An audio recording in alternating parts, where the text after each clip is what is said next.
Kenyans abroad are opting to send money to their loved ones back at home digitally on account of high charges and cases of money lost through mistaken details. Due to increasing demand, cross-border remittance firms are adopting a name confirmation model before clients send money. Zepz Group CEO Mark Lenhard, who is on a 5-day official tour in Kenya, says the country remains an entryway for remittance and payment companies into the sub-Saharan African region due to digital advancements.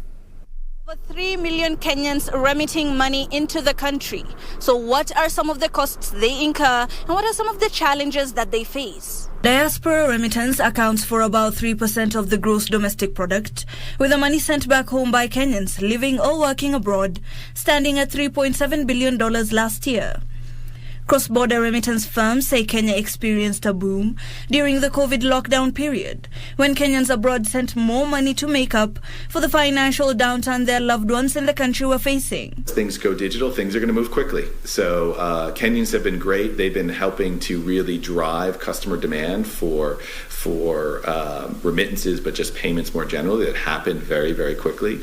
So I think you're going to see more and more of that. 10, 20 years ago, you could have said, well, payout into sub-Saharan Africa is difficult. Getting the hard currency to each village, to the agents to pay money out, might have been costly. But of course, we live in an era of M-Pesa. We live in a world that has very much been shaped by mobile money.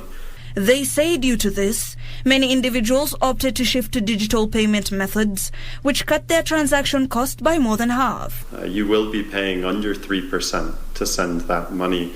It's cheaper, far cheaper than many of the Hawala options. And so we've actually seen over the years a migration of people who used to be sending through Hawala, who now find it's a lot easier to send money from my bed on my smartphone, to send when I know it's going to be secure and it's going to arrive in minutes, and to send the most affordable way.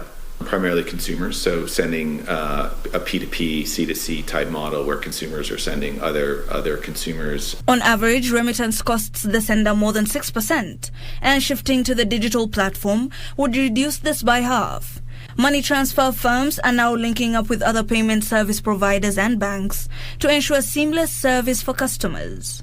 You can send to M-Pesa, you can send to almost any major bank in the country, you can send to SACCOs, you can even send to cash pickup that agent at the end of your block if you so desire. Now, most of our users are sending to M-Pesa or sending to bank accounts, but we try to make it possible for people to choose as easily as tapping on the screen of their smartphone. Ideally, someone remitting money into the country should only pay 3%, but the challenges are proving to make these costs even higher. Hibak Said for KBC Channel 1.